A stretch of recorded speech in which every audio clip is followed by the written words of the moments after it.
आज आपण बनवणार आहोत गावरान कोंबड्याचा चिकन रस्सा।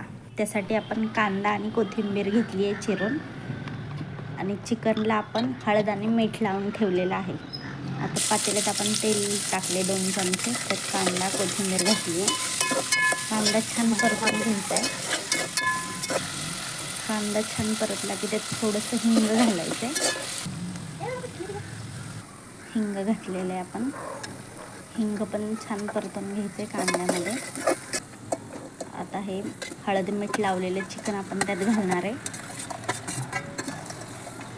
चिकन आपण छान परतून घ्यायचे। चिकन छान परततंय। आता आपण ते शिजायला ठेवणार आहोत। त्याच्यावर झाकण ठेवायचं आणि पाणी थोडंसं ओतायचं। हे पाणी उकळलं की आपण त्या पातेल्यात घालायचं। पाणी उकळलेलं आहे। आता आपण पातेल्यात ओतले। थोडंसं पाणी परत आपण वरती ताटात ठेवलेलं आहे। रश्श्यासाठी आपण परत हे पाणी त्यात घालणार आहोत, गरम पाणी। चिकन 20 मिनिट आपण शिजवून घेतलेलं आहे छान। आता आपण वाटलेला काळा मसाला आहे, काळं वाटण आपण जे तयार केलेलं आहे ते छान परतून घेणार आहे तेलावर। तर तेलात आपण मिरची पावडर, चिकन मसाला आणि आपला घरचा मसाला घातलेला।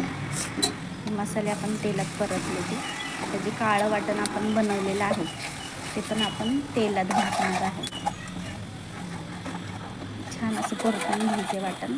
वाटणाला असं तेल सुटलं की मग आपलं वाटण छान आपलं तयार झालेलं आहे। छान असं वाटण तयार झालेलं आहे।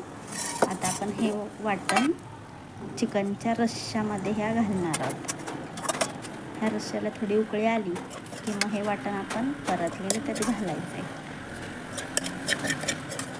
मस्त असं वाटण तयार आहे।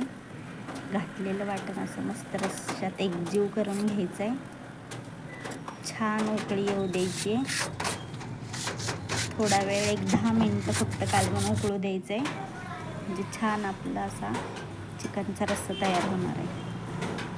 अशी मस्त झणझणीत चिकन रस्सा आपला तयार झालेला आहे।